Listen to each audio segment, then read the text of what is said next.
like one day, like I had tonsillitis and I had $15. I'm like, I can either buy the medication, which would allow me to sleep, because if I couldn't sleep because I had tonsillitis, or I can buy food and I'm starving. So I'm like, food or medicine? That's not a good place to be financially.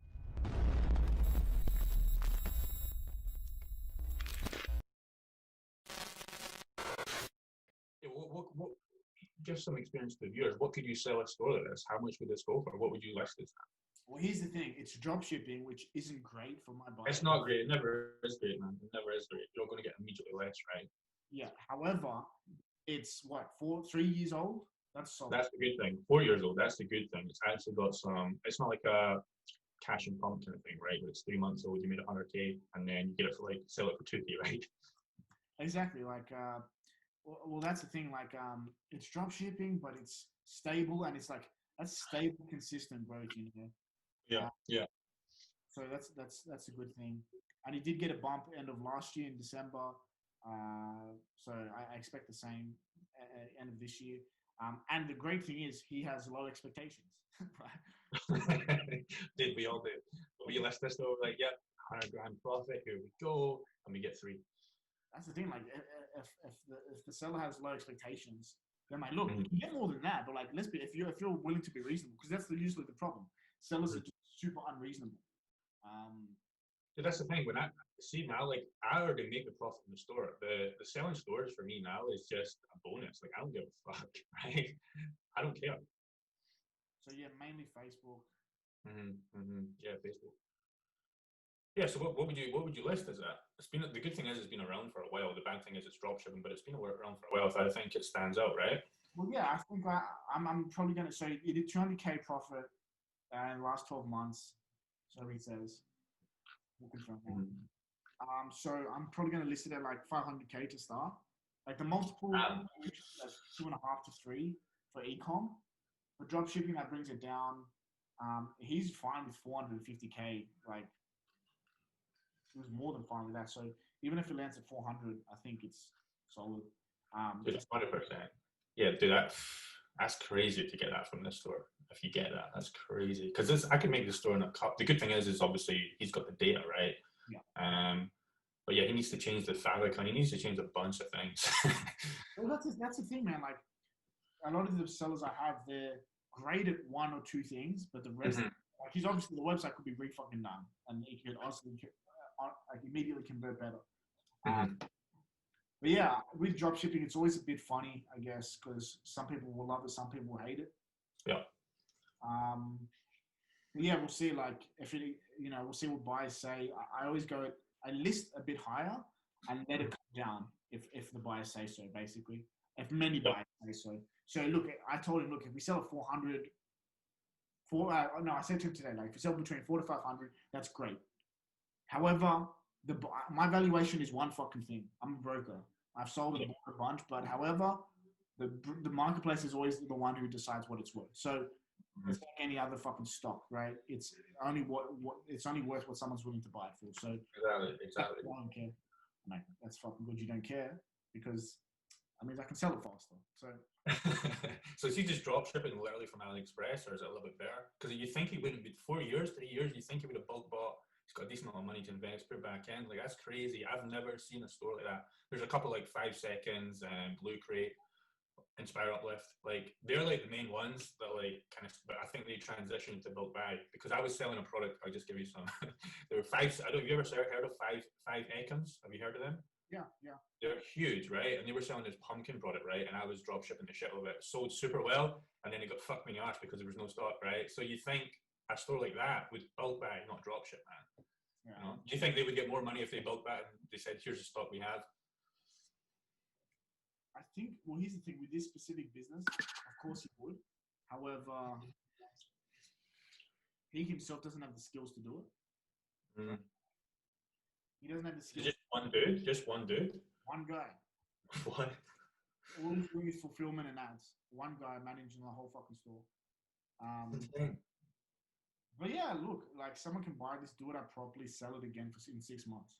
Is the interesting part. But yeah, regardless, that's something that I know we can sell fast. Like, as soon as he told me about it, I'm like, sick. some people list with me. We're having conversation. They're telling me about it. I'm like, and the whole time I'm thinking, can I sell this fast? Can I sell this fast? How fast can I? Yeah.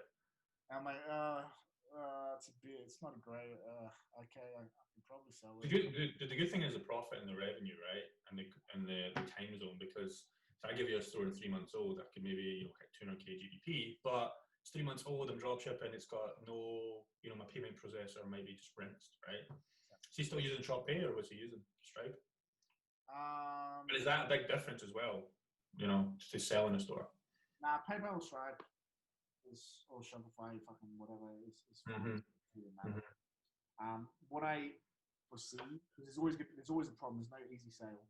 What I foresee being an issue is, I don't think it's going to be an issue. He seems super reasonable. He might just be like, oh, fuck it. Like, I want more. But at the end of the day, like I told him, like, that's the hardest thing on my end is expectations, right? So my first call with everyone, my first sales call, I want to sell my site. I'm like, sure, let's hop on. Say, look,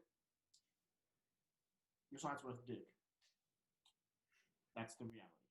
I'm not going to lie to you. Site is fucking terrible. Here's what we can do. And a lot of the time, like, man, I would say 50% of the buyers, sellers who come to me, I'm just like, I can't sell your business. Why don't you? So, like, for example, what's an example? Like, there's this one pretty interesting SaaS business out of Hawaii, and they do like health fucking tests or some shit.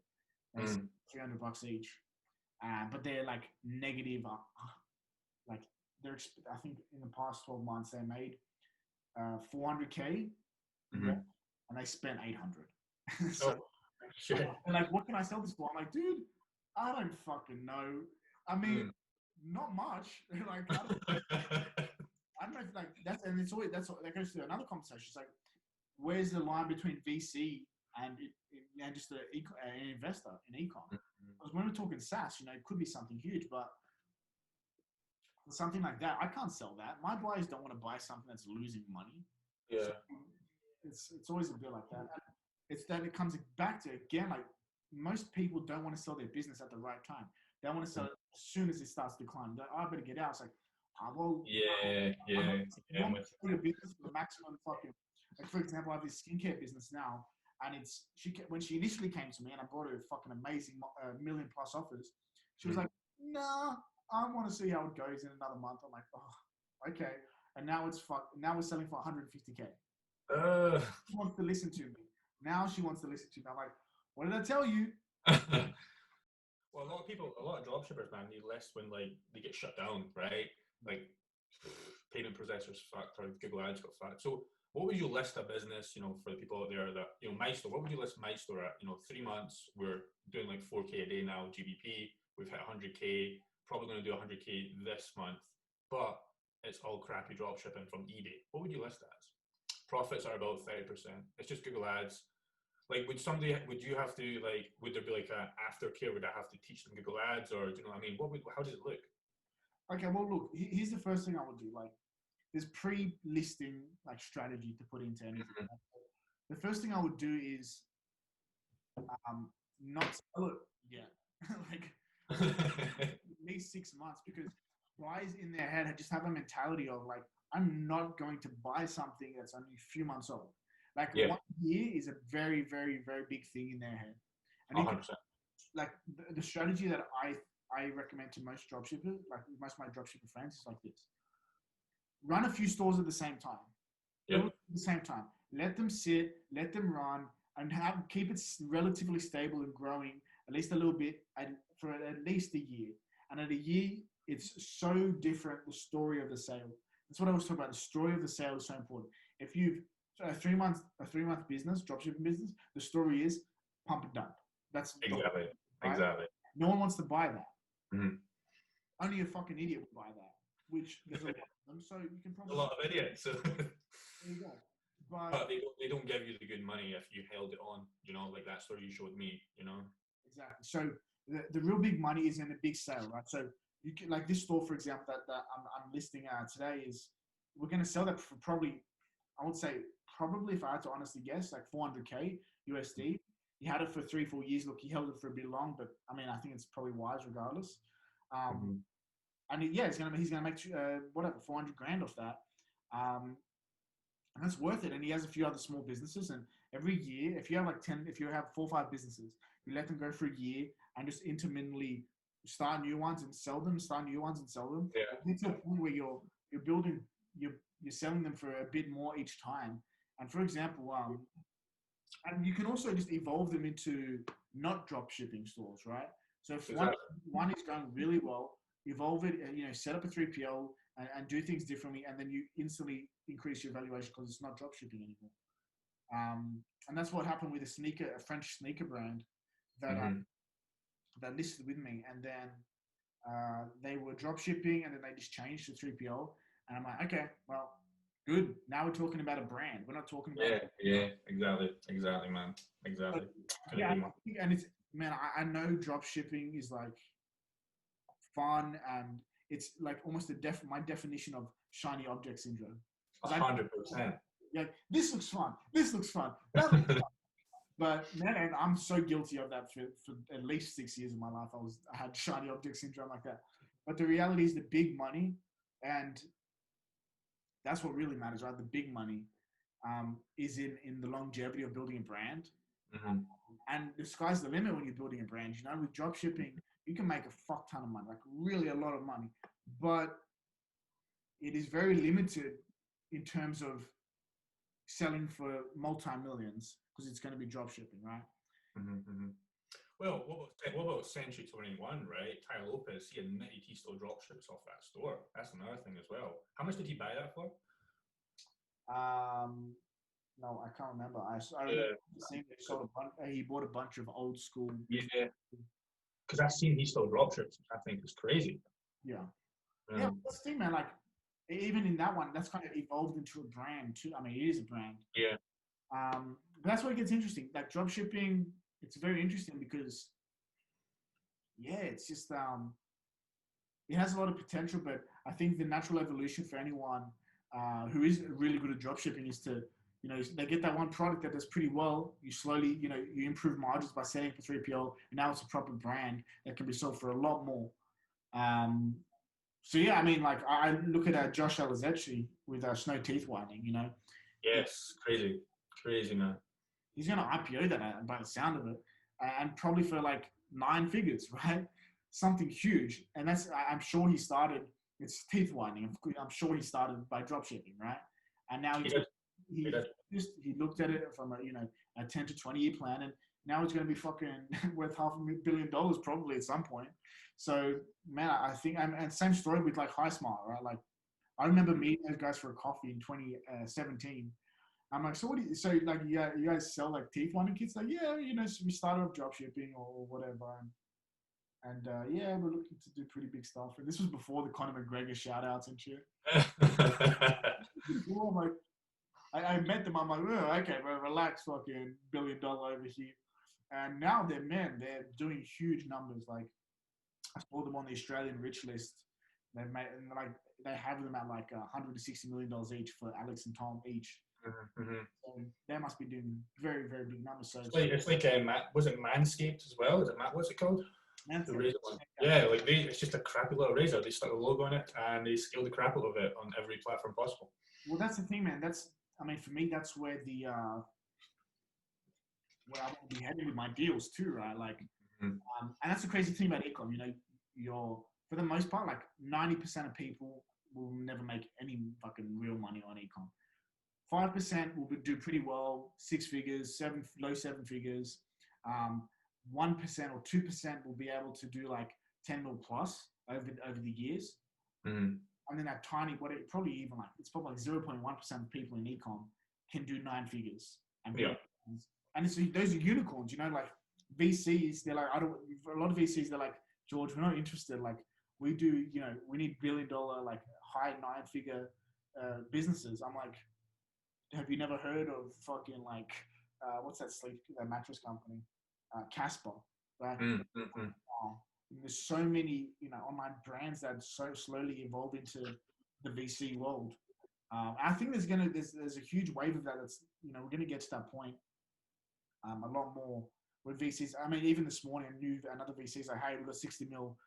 We invest and we're looking to They're like, we haven't invested in ecom or Amazon FBA yet, so we need a guide.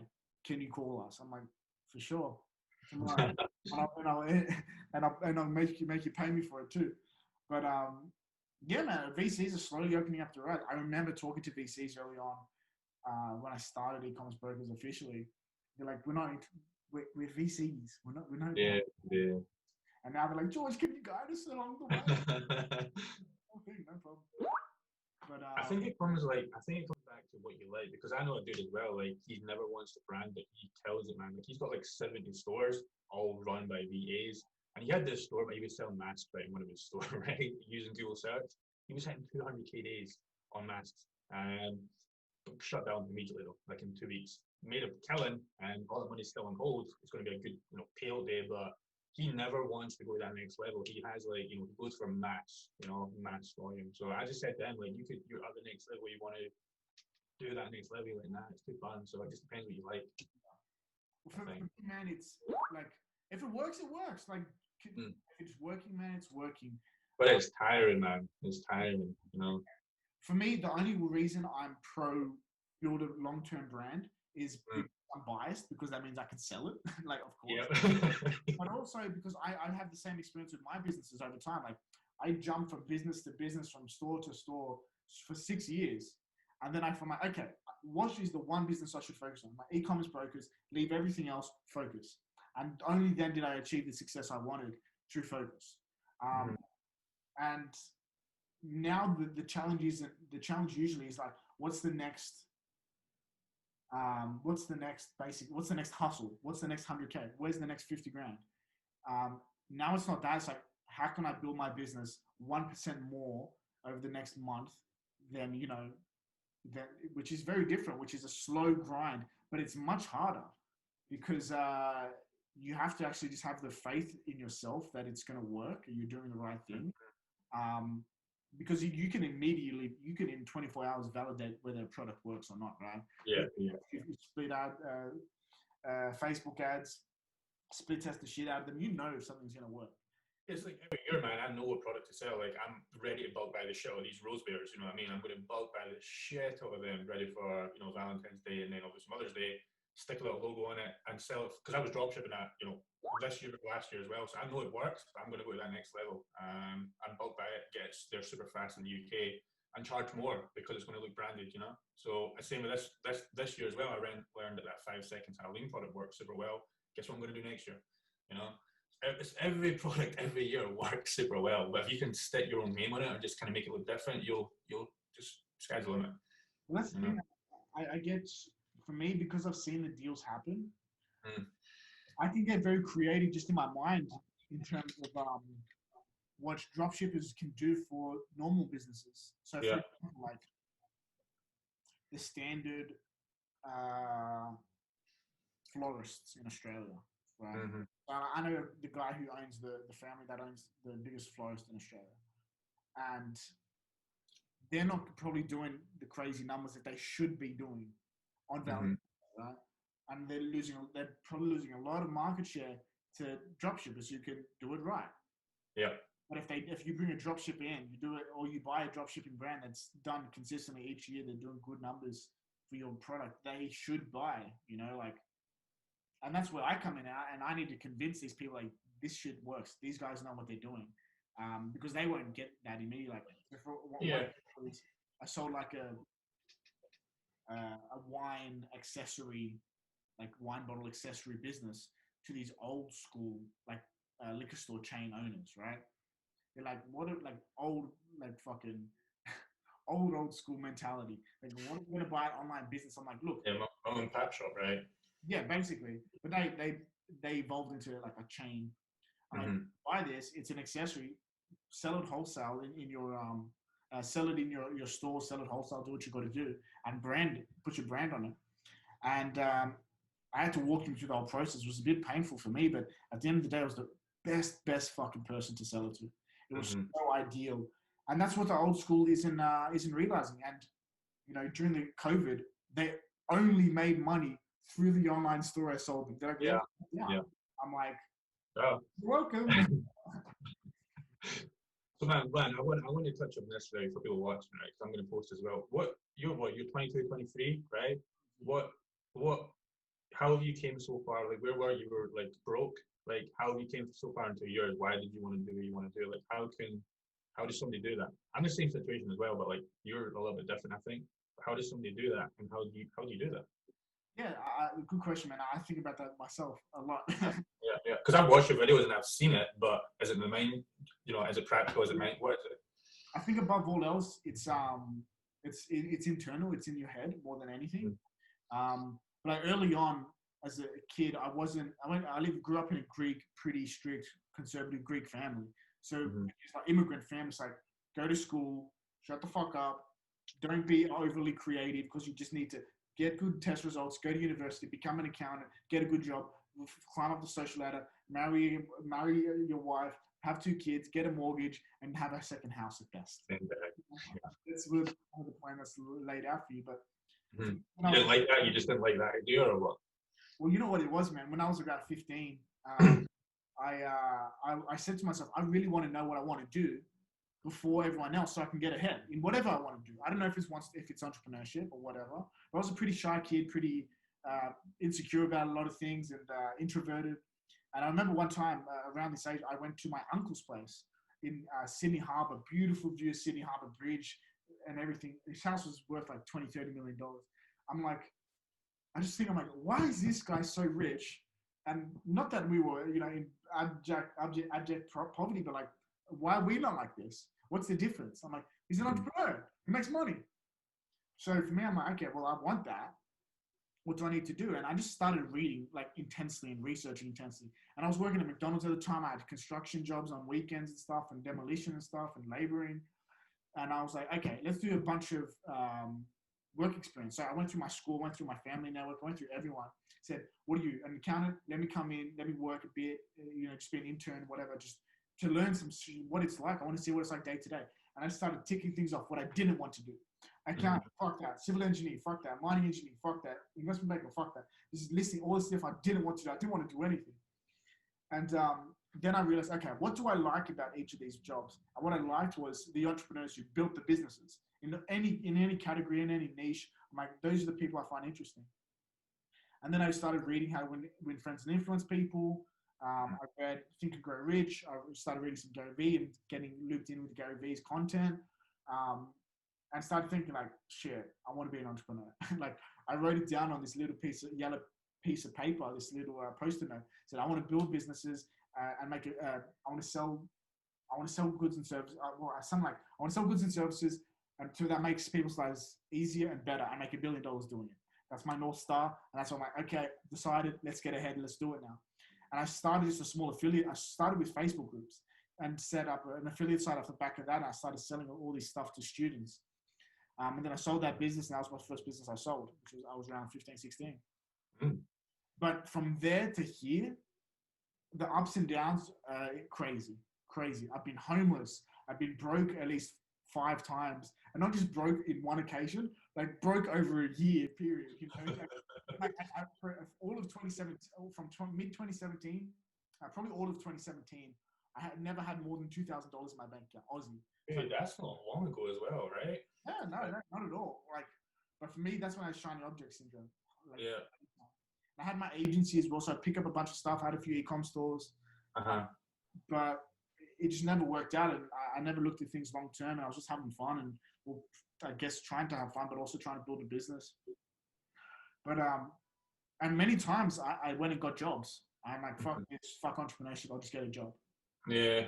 Which is giving up, And then after a month, every single job I had after a month, like I would go get a fintech job, and they'd pay me like 60 grand, 60,000, 40, 50,000 euro a salary, which is a lot for a 19-year-old. And then after a month, they're like, because every time I got a job, I start my side hustle, and I start to be more disciplined in work, which means I would be more disciplined with my own work, my entrepreneur work, and my side hustles, so that when after a month, the boss would be like, George, we love you, but you don't want to work here. You want to leave? I'm like, yeah, I want to leave. Then, all right, here's a severance package. Get the fuck out of here. So, every time, man, the biggest thing for me, and that's why I like the people, some of the guys I mentor, I start with the mental and health. For me, it's always my mental state that is either rocked me and helped me or taken me down. So when it comes to, you know, with that question, you know, how do you get started? How did I get started? It was always just about building my own self-esteem, my self-confidence as an entrepreneur. Because if you think you can do it, you can do it. Like I look back at some of the videos today that I made. I'm like, look at this cocky motherfucker. What made this guy think that he could do anything? Because I look back, I'm like, what made you think that? You were broke for ages, but you're like, I'm like $1 million. Okay, bro, relax. But you know, we you know, and it's funny to look at the Forbes thing because that made me reflect a lot. I'm like, oh, bro, and as entrepreneurs, I think we naturally try and not credit ourselves or pat ourselves on the back. As soon as we achieve something, like, meh, okay, not great. Yeah, what's next, man? You know? Yeah, exactly. For me with Forbes, I was like, oh, Forbes Greece. It's Greece, though. Relax. And I was like, George, you can't. Oh, dude, when I seen that, I was like, what? Like, I just couldn't understand it because I can't read the language. But it looks crazy, man. Like, that's crazy. That's good. That's crazy. But yeah, man, I think it's just a matter of getting to a good, for me, in the past year to 14 months, is my real properly getting myself together and getting my shit together, really. And which got me to the point of saying, okay, what do we really want long term? What's the one business we should focus on? What do I want my lifestyle to look like? What do I want my savings to look like financially, physically, mentally? And that's when I adopted a lot of Stoic principles and Stoicism in general, like the ancient, you know, Greek philosophy of just like how to live a basic and fulfilling and meaningful life. And that's my standard operating system. And for me, it's so good because it's not some religious thing, right? It's just like basic. Just, yeah, I'm with you, man. I'm with you. Normal. And it's for me that keeps me constantly motivated over the long term. You know, for me, that's how I always ground myself. With entrepreneurship, it's very easy to get wound up in the successes and wound up in the losses too. So for me, it's like, okay, am I working harder today than I did yesterday? Yes. Yeah. Not worrying. That's what. Yeah. And especially with what I do, because I have $1 million deals fall through that I've been working on for a few months, which is devastating when it happens. And you're like, fuck, this really, really sucks. But you're like, okay, with Stoicism, I can say, you know what? Am I sticking to my basic principles of work and health and keeping, you know, healthy mentally? Yes, cool, stick to it. Simple as that. So for me, that's what kind of, you know, helped me out. But, you know, keeping an open mind and keeping a growth mindset is what always got me, you know, out of those ruts. And when I was in those ruts, like I had a lot of complex, you know, mental stuff going on at the time. But the core of it was that I just wasn't, you know, didn't have a growth mindset. I had a negative mindset about, you know, oh, I want to be an entrepreneur and that's not going to work. This isn't going to work, and nothing ever is going to work. Nothing's, you know, proven or good enough to even try out. But as soon like Ecommerce Brokers, it was not proven that, you know, this is something that can, you know, sustain, you know, a lifestyle for me or my life in general. Not that I have some expensive lifestyle, but that it would just make sense, you know. So, but I said, look, let's have a growth mindset. Let's try this out. Let's learn a bunch. Let's try and learn everything we can about this industry and be the best at it. And as soon as I slowed my life down a bit, took a breath, stuck to some basic principles, that's when stuff started going the way I wanted to. And above all else, what I'm proud of is, even though I'm young, very young, is that I had the wisdom to slow down very young and focus on what was important. Because when you're young and you're, especially dropshippers, I'm sure most of your audience are super young, hyped up on Red Bull, taking modafinil pills or whatever, Ritalin fucking pills, and going nuts, not sleeping at all, not working out, not eating healthy, the late night Macca's, you know, Uber Eats meals. I'm guilty of it too. Yeah. As soon as I started to get my health in order and put that and had that as a priority, my business, you know, started to get in order. And it's the longevity of it all, right? So when I talk about longevity of it, I mean like 30 years, 40 years. If you look at male entrepreneurs or male industry leaders or male politicians or male power brokers, We don't hit our prime in our 30s or 40s. We hit our prime in our 60s and 70s. Look at the standard age of the average age of male industry leaders or politicians, so world leaders or presidents and prime ministers. Joe Biden and Donald Trump, they're like 75 years old. They're old as fuck, you know, and they're the most powerful people in the world. So Putin, same thing. I mean, he's pretty young, but relatively, but he's still old, you know. So you're building up to being 70, 60 years old. You're not building up to, you know, your amazing 30s. No. We're here for the long run, especially as entrepreneurs. For me, it's about, it's not just about entrepreneurship. It's about how I can change the world with entrepreneurship. Entrepreneurship brings money. Money brings power. Power can change the world for the better. I mean, that's the long-term goal, you know. So for me, it's about the longevity of it all. And if you're hyped up on Red Bull and not working out and not eating healthy, you can't do that. You can't add the value to the people you want to add, you know, to your business through your business. You can't add value to people. So for me, even with how I live my life in terms of travel, and I know you can probably relate to this too, I like to travel every 3-4 months to different countries and live in different countries because it keeps life interesting for me. And people are like, oh man, I wish I could holiday all the time. I'm like, holiday? Who's on a holiday? Exactly, bro. Like people were saying, how are you on holiday? I'm like, what does that word mean? Holiday? You're telling me you think I'm on a holiday, like not working? We're still working. Nothing changes, man. People don't understand. Nothing. When I was in Tenerife, like during the virus, like I was there for a while because that's when I really started speaking properly, right? Yeah. And nothing changed. Like I was still building these stores. I was still consulting. I was still on the mission, right? But people were like, oh, you're just on the beach. No, like, I've done the beach thing for like 2 months and got bored as fuck. And I was like, okay, I need to go back. Man, and that's the thing. Like, I talk about, like, I think about the real sacrifices that we have to give as entrepreneurs. Mm-hmm. One of the key sacrifices for me, like, I haven't stopped working since I was like 13 and 9 months when I worked at McDonald's. I started my businesses, and then every fucking day, at least, and it might not be 5-6 hours of work, but it might just be brainstorming and writing in your diary for 30-40 minutes, answering an email for 5-10 minutes every 3 hours, taking that one phone call. But your mind never switches off. Yeah. So it might not be as many hours each day, but my mind never switches off. And even like most of my calls I have at like 3-4 a.m. right? So it's shitty times, but that's when, you know, the Pacific PSTs, you know, California, San Francisco. So it's like as well, man, like Sundays, like my girlfriend's always like, oh, do you don't want to take a day off? I'm like, no, because I'm always thinking about ecom. I'm always thinking about what's next. Because we live a life that we don't want to take off. Yeah. Should you really be sacrificing 6 days for 5 days for 2 days, or any days? Like why? Like I understand sometimes you don't want to burn out. I totally get that, right? However, if you live a life that daily is satisfying and doesn't take away, like a lot of people talk about discipline is something like you have a certain amount of discipline or willpower in the morning, and every decision just brings it down further and further. For me, I think it's the opposite as an entrepreneur. The more discipline I have, the more discipline begets discipline. I want to be more disciplined. I think for my work in entrepreneurship, that's how it is too. The more work I do in entrepreneurship, the more I want to do entrepreneurship. It's not like, oh my God, I had a tough week. Fuck this. I want to take 2 days off. It's like, no, I want to work even harder on this. This is awesome. And especially when I get beat down, I lose a deal, I lose a client, whatever it might be. I'm like, okay, great. How can I come back? You know, 1 step back, 2 steps forward. So it's a complete mind change. Exactly, man.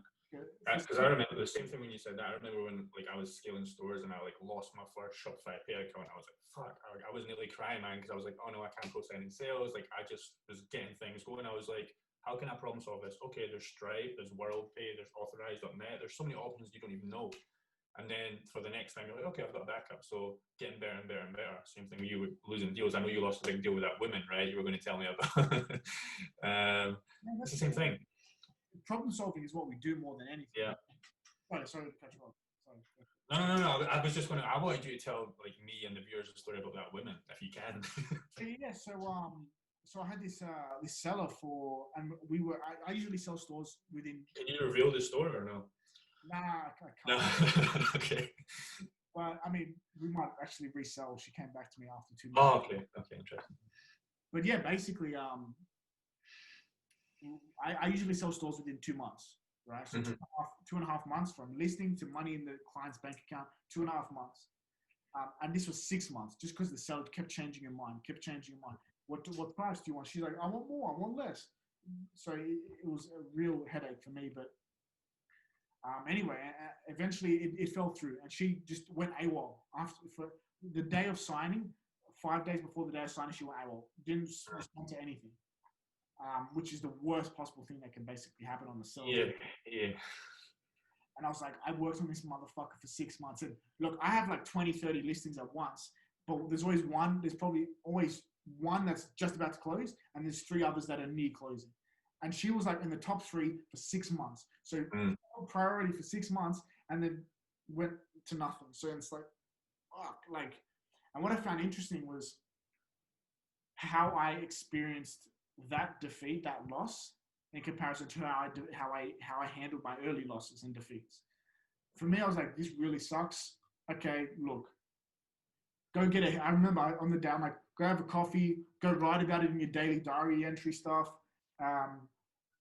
Whatever, have some cake, if it makes you feel better, have some sugar, you fucking idiot, I was like, cool. You want to feel bad? Feel bad. You got 2 hours. Feel bad. And then as I'm writing my job, I'm like, this sucks. This is great, but it sucks. This is terrible. But okay, look, we have a bunch of other businesses listed. We have a bunch of buyers. You're not going to run out of money. Sure, that's a loss. You've learned something now, and it is what it is. It wasn't in my control. It was the seller doing her own thing. So that's that. The buyer didn't have any issue with me. They're like, George, you did your best. We actually want you to do buy side services for us for this other deal. I'm like, awesome. So I'm like, look, this is not a bad thing. This is just life. I remember I said, go get a haircut, go work out, go have a nap, get back into it. And within 6-7 hours of getting the news, I'm like, okay, let's get back into it. And when a year earlier, when Ecommerce Brokers didn't have the cash flow, the deal flow that we have now, I remember it was Christmas Day. I had this deal. It was $400K USD. And the buyer was like, yep, I'm happy to buy, signed letter of intent, finalizing seller agreement. And we were going to close on January 1st.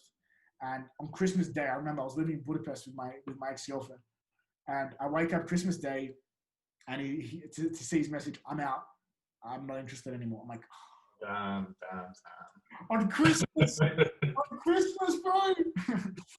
And man, I ruined Christmas for me big time. I just ended up drinking palinka with my ex-girlfriend's dad, just getting drunk. We didn't speak anything. I'm like, let's just drink this fucking pain away. Which was so different. It took me like another month to close something substantial. But that's, again, goes back to the mentality of how to deal with the losses. And I mean, for me, it was stoicism, going back to stoicism, amor fati, which is the love of fate. Whatever happened, just love that it happened, and that'll take you, okay, that bad thing happened, but I'm glad it happened because now I can do this. But yeah, that's just my general mentality with entrepreneurship, because I mean, doubt and uncertainty with entrepreneurship, that's constant. It's so constant. Like, can you really make another, dropshipping store? Can you really put together another deal like that? It's like, are you really an entrepreneur? Like, what makes you think you're an entrepreneur? I always ask myself that question in my head. It's like, what makes you think you're a salesman? No degree. Like, what made you think you're 22? You think you're a fucking broker? Who the hell do you think you are? That's one side of my head, And then the other side is like, who the fuck do I need to be? Can I sell businesses? Yes. Do I have buyers? Yes. Do I have sellers? Yes. Okay, get the job done. And if it's like with you, it would be the same thing. Have I built stores in the past? Yes. Or even if you haven't, like, do I have the patience and the discipline to learn? Yes. Okay, put it together. And then when you have the lows, you're like, okay, have I done in the past? Yes. Okay, then I can do it again. And that's how I kind of always frame it when I ask myself those stupid questions. Yeah, we're always going through ups and downs, man. Always. But there's going to be more, like for you and for me, there's going to be huge downs to come. You're going to lose like probably $1 million deal. It's going to happen. But then you'll bounce back and get a good one. So it's, That's what I always think about. Like when I look at, I always think like, what are my lowest points? I've reflected on it a lot. And my early lowest points was like, okay, I'm homeless. Like, pretty dramatic, right? Okay, do I sleep? Where can I sleep tonight? The beach is probably a good idea, but then I got to wake up early and leave. And so, okay, that was my state of mind. And then it was like, okay, I'd run out of, like, one day, like, I had tonsillitis and I had $15. I'm like, I can either buy the medication, which would allow me to sleep, because if I couldn't sleep because I had tonsillitis, or I can buy food and I'm starving. So I'm like, food or medicine? That's another good place to be financially. So I bought medicine. I'm like, that's another low point. And other low points are there, but each low point is a bit higher than the last low point, and it hurts in different ways. But at least you're making progress in terms of your general satisfaction and with life. And my low points now are I remember one of my teachers, my history teachers, Marco Scali. He said, like, happiness, you don't want life to be like this. Like, really happy? Oh my God, life is so, oh my God, fuck, I want to kill my, oh my God. You want it to be like a general up and down. Like, there are ebbs and flows of life. Like, when you're happy, don't get too happy, because you have to remember there's fucking bad times. But when you're really sad, you're like, look, we're in a shit state. I get that. But there's good times. I understand there's good times. There'll be good times again. So just the ebb and flow. It's not to dumb yourself down at all. And when you want to have fun, but understand that this is life, and life is really, really long. And when you're 22, how old are you? 25. Yeah, when you're 22, 25, you think life is like really fast. You're like, I'm going to die when I'm 30. Mentality, right? But we're here for a long time. We're going to be here longer than most humans have ever lived, right? So it's like, we have to look at that big picture and say, you know what, I can chill out. I'm not in a big rush. And that really changes things when you kind of calm down and take your time to rest. And and that for me, that's what really helped me in the health arena. I started actually taking my health seriously. The October last year, I was like, no, I'm 175 centimeters tall. So what's that? 5'10", right? So short. Yeah. The average for a guy, right? Yep. And I weighed 92 kilos. I don't know what stone or pounds that shit is. That's about 15, right? 16 is 220, I don't know. Something about that. 14, 15. Obese for a 5'10" guy, basically. Yeah, not obese, but yeah. So, and look, I'm a fucking wide-shouldered guy, but at the end of the day, I'm like, this is not good. When I was living in Bali, I was smoking a pack of cigarettes a day. I'm like 95 kilos. I'm really working out. I'm going to the gym, doing this. Okay, I'm done. Just like my workouts, eating like 4,000 or 5,000 calories a day, binge eating. And you must have felt bloated, man. Your head would not be there. Like, your business was not growing when you were there, right? Hell no. I had no cash flow. I actually went and I had a job at the time just because I needed the money, and then I had the business on the side. And it was just in a terrible state of affairs because my mentality and my health was in a bad state of affairs. So then I'm like, I got to get the fuck out of Bali, quit smoking. Got back into I actually just started. I started to learn kickboxing, which was fucking amazing cardio. I lost like 5 kilos in 2 weeks. It was ridiculous. Started eating cleaner. Started fixing all that stuff. Started reading more into like Stoicism, Marcus Aurelius, and Epictetus and stuff.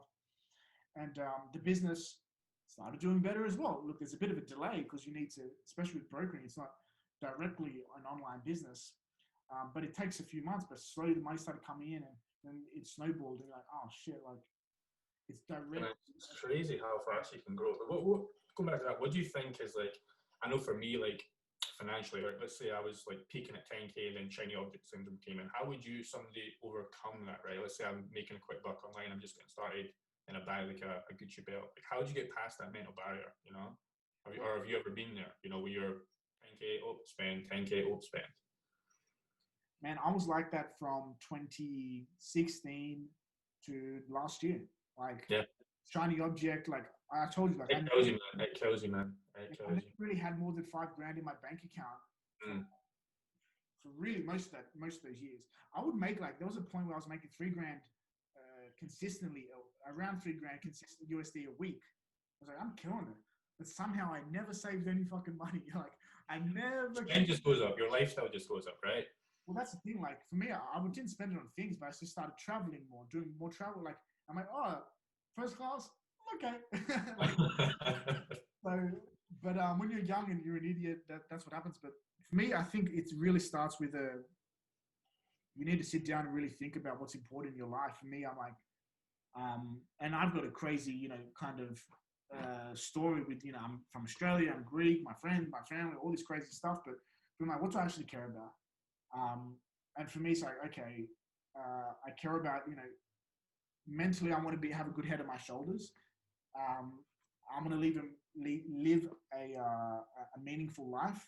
I want to do crazy, crazy things with my businesses and have the greatest positive effect on the world. I want to be really healthy. And I listed all this stuff. I just wrote it down. Like, I literally have my diary here where I write every fucking day in this diary. Dude. And I started doing that every day. And I did it like once a month, you know, and now I do it every day. I started doing it every day at October last year. I really thought about what's important in my life. And let's say, you know, for me, I had a bunch of e-com stores and had shiny object syndrome too. But I said, okay, what's actually important? You know, in 5 to 10 years, is this going to take me where I am, to where I want to be? It's like in three years, it didn't. You know, like in 3 years, I have not gotten any fucking where. Like I haven't gotten anywhere. I have some skills, which that's great, and network. But at the end of the day, financially, I'm poorer than I was when I was 17. It's ridiculous. And I'm especially last year, because I was 21 last year. I'm like, in 1 year, the university degree that I could have done and my friends did from high school, they're going to finish in a year. They're going to have a fucking diploma. I'm going to have my dick in my hand looking around like, what did I waste 4 years on, you know? So for me, it was like, okay, you know, what's actually important in my life? What do I need to focus on? And it's like I sobered up, you know? It's like, I'm like, I party. I'm like, oh, it's partying. Don't worry about tomorrow. You're like, okay, tomorrow's here. How can we be intelligent about this, you know? So, and I said, look, I get that I need to focus on one business. What business should I focus on? I don't know. No one knows that their business is going to succeed before they try it out. That's the game, right? But if you're a drop shipper, you're an e-commerce, you're an entrepreneur, pick one thing, take the risk. Like, what do you really have to lose? You know, I've been paying for my own rent and my own food and my medical bills and everything since I was like 17. So if you live at home or you live with someone or you don't pay rent, which a lot of young dropshippers are in that situation, take the risk. You are never going to be have so little liability in your life. Lose all your fucking money. I don't suggest it, but if you lose money, what's going to happen? You're still going to have a roof over your head, a bed to sleep in, food on the table. Jesus Christ, I wish I had that opportunity to. The problem with e-com is the whole thing is a shiny object in it, right? You know, get rich quick. And then the people coming into it, you know, like you said, they're drinking Red Bull, their mind's not there. So that needs to change first, you know, before they actually make the money. I think we look up to the wrong people sometimes. Like, people should be looking up to Josh Alizzetri. You know, he's been in the game for decades. He's been doing digital marketing for decades now. And he's, you know, the top 0.01% when it comes to, you know, achievers in e-com and probably financially too.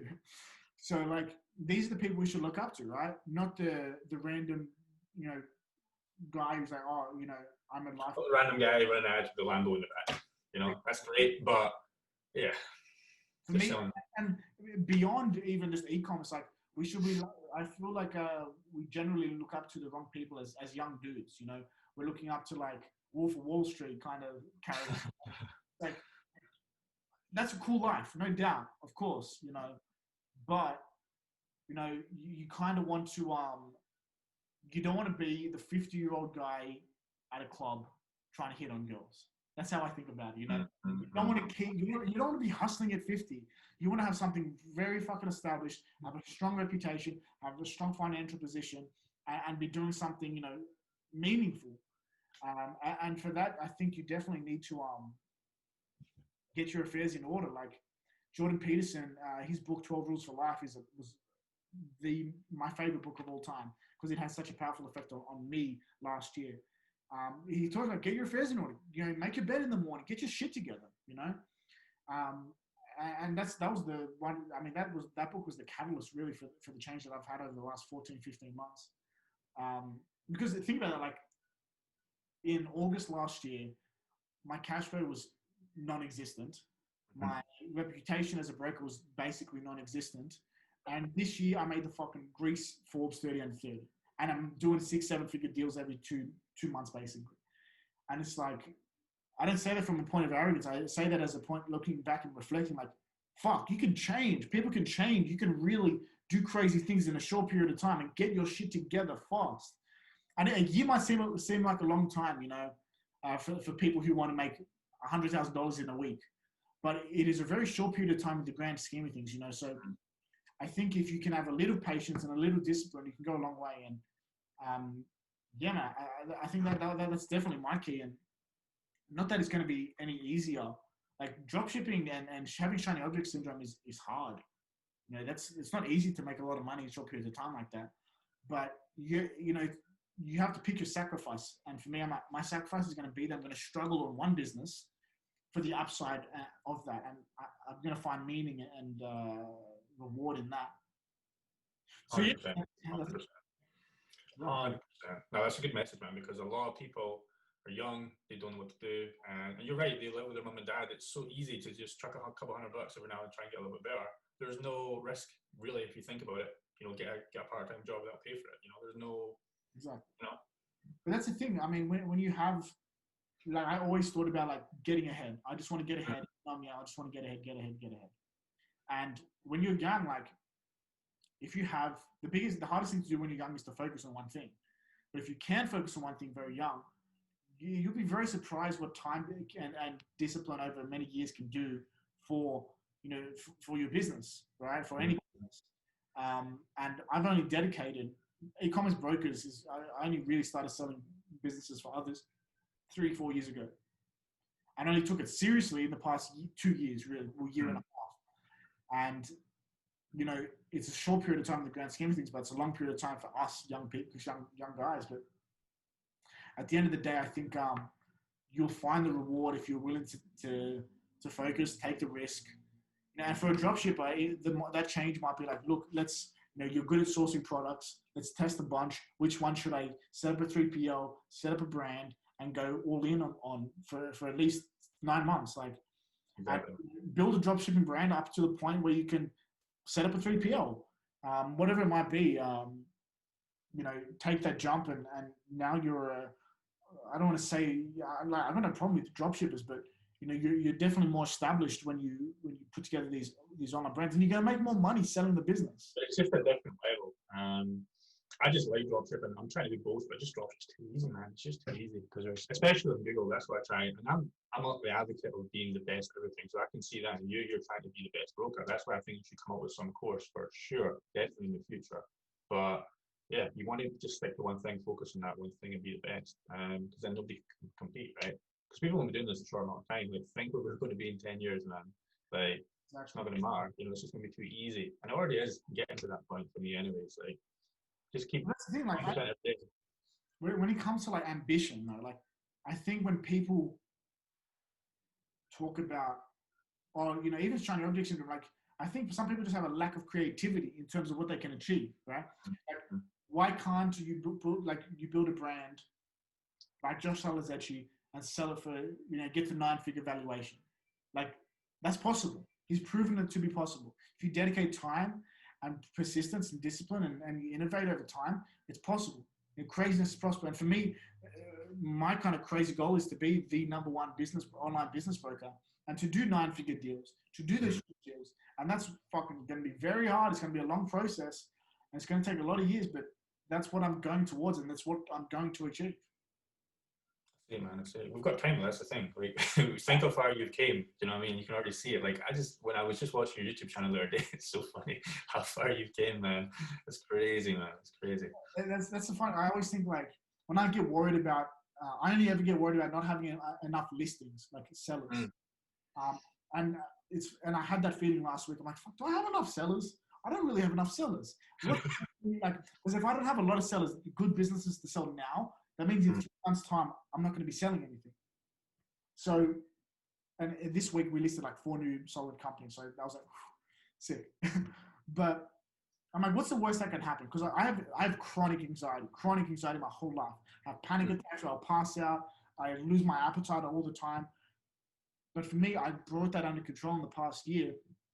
And I rushed, but my anxiety will still spike up sometimes. And last week that happened. I sat down in the morning with my coffee, my diary. I'm like, fuck, I don't have anything to do. I need to find new sellers. This is not going to look good in 3 to 6 months for the business. So I said, well, I'm like, wait a sec, George, what's the worst that can happen? What's going to happen to you? You have enough money saved to live till 2025. Relax. There's that first. Secondly, what are you going to go homeless? You were homeless and you got out of being homeless. So you're going to be fine, even if that does happen, which it won't. So like, I rationalize and I go through it. I'm like, what are you really worrying about? I'm like, okay, I think I'm just worried that my cash flow isn't going to stay steady. Okay, what can we do about that? More sellers. And something, you know, directly related to you know, fixing our cash flow is that we started this elite acquirer service, right? Which is basically on the buy side, because we only make commissions on the seller side. For the buyers, we never really had anything. And we didn't want to go the old school route of, we're going to charge you 5 to 10% we're going to find your specific business and charge you 5 to 10%. Just because there's no scale to that, right? Because you're the one person. But with this elite acquirers, all we do is it's basically just, we aggregate all of the good listings on the internet every week in an email. There's 5 to 10 listings each week that are within the buyer's niche and general price range. We just send them 5 to 10 emails, 5 to 10 businesses each week. And here it is. Take a look. And it's just $100 a month, which is ridiculously cheap for people buying $5 to $10 million businesses a year, basically, or six-figure businesses a year. And that's something that's scalable now. So by the end of the year, we want to get that to, you know, 5 to 10,000 a month, just subscribed. And that's something that I don't need to be directly involved in the day-to-day of like finding the businesses, because we have our listings that all the elite acquirers get early access to, and then we have our co-broker network, which is over 5,000 listings, and then we have the rest of the internet, of course. So we go through those lists. My team goes through that list, puts the emails together, sends it out. And when the buyer is interested in one business, I'll hop on a call and walk them through it and do it like broker. Yeah, man. Cool. So is your business just for somebody wanting to even do your kind of thing? You don't run ads. You just referrals, right? Referrals get better. Yeah, man. So look, brokering it's tough because it's all about reputation. Mm-hmm. I talk a lot about this. How do you get your head through the door? Because you're brand new. Like you don't know anything, right? The only reason I got in, like, I don't want to say the door is closed to become a broker, but just in terms of, I can imagine it's hard. It's just like, and I talked a lot with the other, you know, the owners of Empire Flippers, Domain Magnate, Flipper, the people who run these businesses.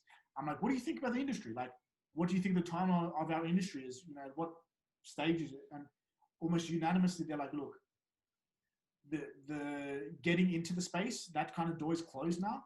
Now we're evolving into that consolidation phase where the bigger guys are going to buy the smaller guys out, and we're going to have like 5 to 10 people who are like 5 companies that are serious. And the rest are going to die off or get bought out. Okay, cool. And I'd have to agree, because although there's a bunch of people who are, you know, a lot of people come to me, I want to be online business broker. I'm like, great. Who do you know?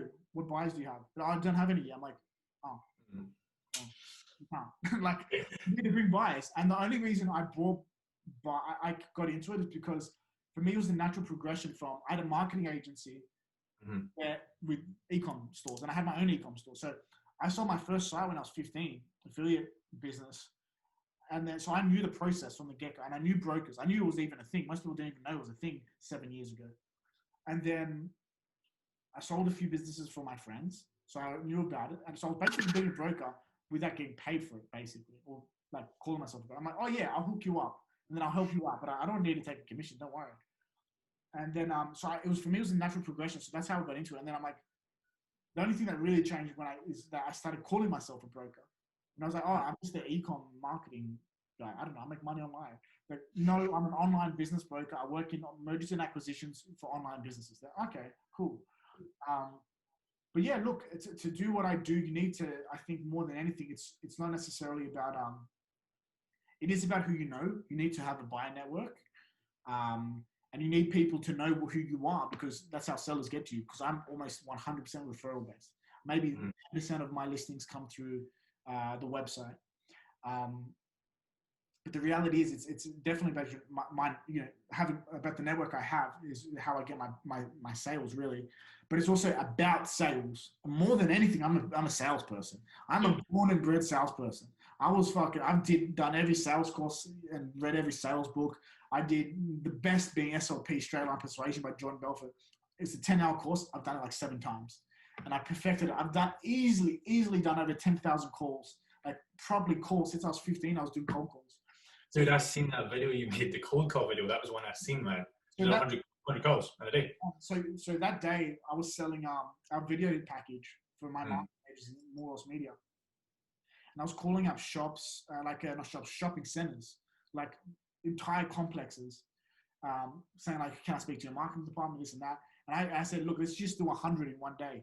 And I got one close. At the end, I'm like high-fiving my friend because I was just Dude, cold calls are so hard. That's what people don't have the balls to do that anymore. Like I've done that stuff as well, like working for people. It's scary to pick up the phone. But what's the worst that can happen? But that's the thing about sales, man. And sales is a dying talent that you don't have, because you don't need to call. Like I was even talking to my friend yesterday, like, oh, I didn't call. They're like, I need to talk to Orange, which is like a telecommunications company here. They're like, I want support for 5 hours. I mean, how are you on the phone for 5 hours? Like, no, we just type. I'm like, call them, motherfucker. Like, I don't want to talk to anyone. I'm like, that's crazy for me. I'll pick up the phone. I don't care. I'll talk to anyone. I literally don't care. I'll talk to anyone. I've cold called billionaires trying to sell them shit. It is definitely a dying skill, but just having that almost the audacity, the confidence, the gregariousness to hop on a call, to push, to say, okay, now will you buy, to loop back, to upsell, doing all that stuff. It's not easy, man. It's quite difficult. But that's what a salesman does. And for me, more than anything, more than an entrepreneur, more than an e-com person, more than a marketing person, more than an online business person, I am a salesman. And that's why I've sold everything. Like me, I have some friends that we always do. I've sold everything. I've sold secondhand cars. I've sold tutoring. I've sold holidays. I've sold laptops. I've sold furniture. I've sold everything. Businesses, multi-million-dollar businesses. I have sold everything. So for me, it's just a matter of like, I mean, more than anything, being a broker is about being a salesman. That's awesome, man. That's awesome. So many people just don't want to pick up the phone, and that's why I think you can stand out, you know, because nobody else is doing it. Very much the big deal is not just being, gregarious with sales and having the confidence, but it's about the persistence, right? Like, are you like I've hired brokers, man, where I said, look, I told from get-go, you're gonna have a deal get so fucking close and then fall through, and your heart is gonna be ripped out of your chest, and you're gonna fucking hate life. But you need to persist through that point. I'm like, I told you, everyone has a deal like that. Everyone has a deal that hurts them more than any other deal. He's like, oh, okay. That deal happens. He's like, I quit. I'm like, okay. I told you. So that's the same with me. Like obviously I said I want to get rid of the one-to-one, or I'm going to just put the price so high, just because too many people and I can't scale it. But I've got like a link thing where people would call me, and I would still get, when I started doing that, like even though I was so confident in what I was selling, like I would still get scared. But now it's at the point where like so many people are calling, and I think you're at that stage as well, or you're starting to get to that stage where you're kind of choosing the best ones, or you're just listing the best ones, right? I mean, you want to. It's so good to be at that point. Like, I remember the first time someone came to me as a buyer. Like, I would always have to go out and find buyers. Now, someone said to me that, hi, so and so told me about your business. I'm like, you're coming to me? You're coming to me? You think I know what I'm doing? That's crazy. But like now to the point where like I have too many sellers and too many buyers coming to me. I need to put them in categories and make sure I'm placing them right and adding the value that I can in the right way. So for me, it's I mean, like the best example is my mentor Jared. He had this thing for his consulting, and he created a website. I think it's still up probably. It's called I'm Hard to Hire or something.com. And it's basically, you need to it's like a half a video game. It's like, go buy 5 Bitcoin and deposit it here. Not 5 Bitcoin, but like, go do this, then go do that. And if you do that, then I'll consult for you. And it literally makes it hard. Like you can't just buy your way through it or something, so, but then he's only getting quality clients who are super serious about what they're doing. At this stage, we're getting too many bad people. That's why I think, and you'll get there as well. Like for me, like, even I guarantee you've had so many drop shippers that are just like, no, bad business, don't want to sell it, because it's not even worth it at your point anymore, Like a lot of people, for me, it's the worst thing for me is buyers who think they can buy something and they're not even fucking close. Like we had $1 million business where the buyer, the seller actually brought this buyer in, and he's like, oh, he wants to buy the business for $1 million. I'm like, just from what I've read up about him, like he's not gonna buy it. And then a month later, or like not even a few weeks later, he fell through. He forged emails and shit. I'm like, I tell you, man. Yeah. Yeah. Wasn't even surprising. I didn't even get disappointed. I'm like, yeah, I knew this was going to happen. And even the seller, I prepared the seller. I'm like, dude, this guy's bullshit. He's like, yeah, you're right. But that's the game. Like you have to go through the bullshit fucking people who think they could buy something. Like I always call them like window shoppers. You know, like people like window shopping businesses. Just like like I do at the Rolex store. I go into the Rolex store like, I'd like to try this one out. They're like, yes, sir. I'm like, yes, quite interesting. Buy it. And then that's it.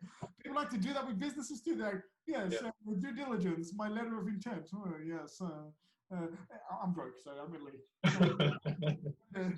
You got to...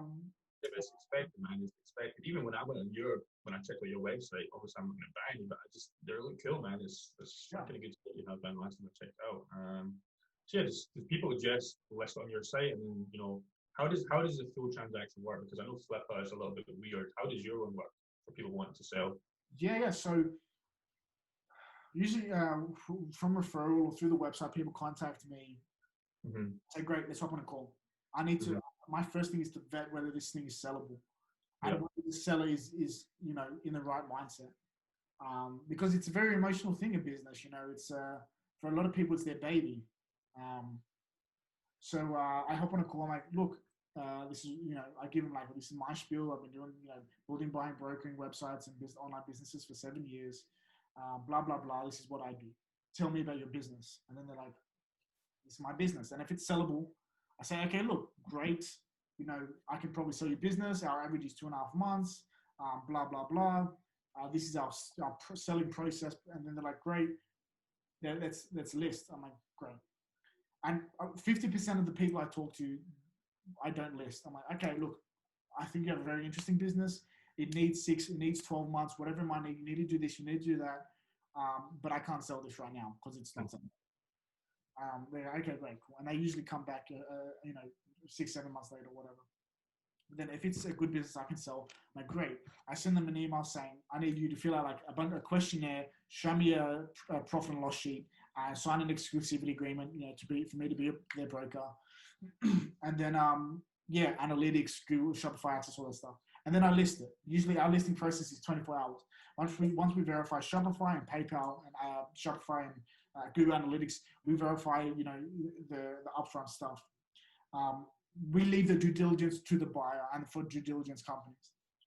And then, we list. We send it out to our elite acquirers first. They get first dibs. Usually they buy. If they don't buy within the first few weeks, or if they all say we don't want to buy, it goes to our standard email list. They usually buy. Very rarely does it go to our co-broker network, or like Flipper. So they're like our, you know, co-broker network. And then we might sell there, but we rarely ever do because we sell it earlier. And then it's about 2.5 months. Like I said, that's the average from the day we list to money in their bank account. It's 2.5 months. And then, so let's say, you know, I send it out to my elite acquirers list. One of my elite acquirers wants to buy. They look at the list, the upfront listing information. They say, yep, I'm signing a letter of intent. They sign the letter of intent, which gives them a certain period of time, 2 weeks to 30 days to do due diligence.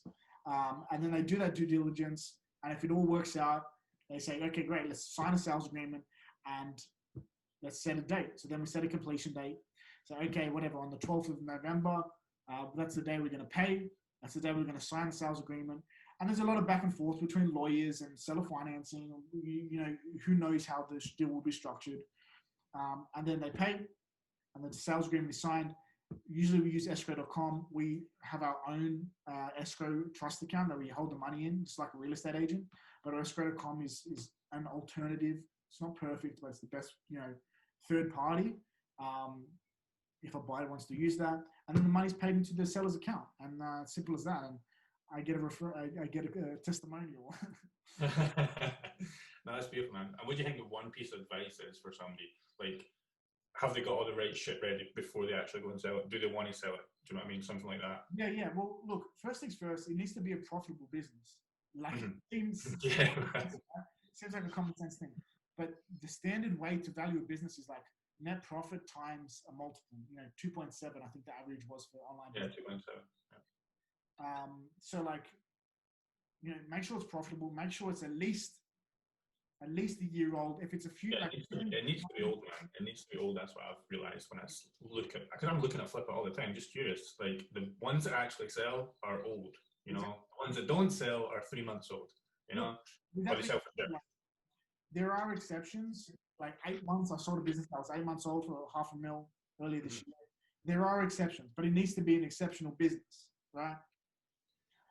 But besides that, have a profit and loss sheet put together with a monthly breakdown. You should have that regardless. So many dropshippers do not, man. Like when I speak to people, they're like, "Oh, so how much did you make?" Well, I spent that. And it's so simple to do it. Like I like to make my own for each store because I get motivated by pumping the numbers and see, "Oh, cool, I made that much yesterday in that store." But even like order metrics, it does it all for you. Fuck. But people just don't do it because they're 18, 19, 17, they don't know. So that's the problem, I think. Big time. So, I mean, what you don't measure, you don't manage properly. You can't improve if you don't measure something. So, have a proper P&L put together. Make sure you have Google Analytics. Like these all standard things, and make sure 3 months out of to say you might say, okay, I want to sell 3 months. Make sure that your sales are going up each month. Don't stop the ads if you're using ads, right? Don't stop the ads. Don't give up mentally on a business, because then the business will start going downhill. And it just looks sketch. Like it just looks like you're lying. Like why did you stop running ads? Like so many times, a lot of buyers only think to sell. A lot of sellers only think to sell after they should. Right? People come to me after Q4 that I want to sell. I'm like, you've been going downhill for 4 months. What do you want me to do? Like, and that, I mean, a business that has been going downhill that now wants to sell, you're not going to get that top multiple like 2.7 or 2.8, 2.9. You're going to be getting 1.5, at best, because your business is declining. It's now defined as a distressed asset. Like it's a different story. Like I told you that example, like when that girl first came to me, it was worth 1.5 mil. 6 months later, when she declined all my amazing offers, it's worth 150K now, and we're going to close on it, but 10 times less now.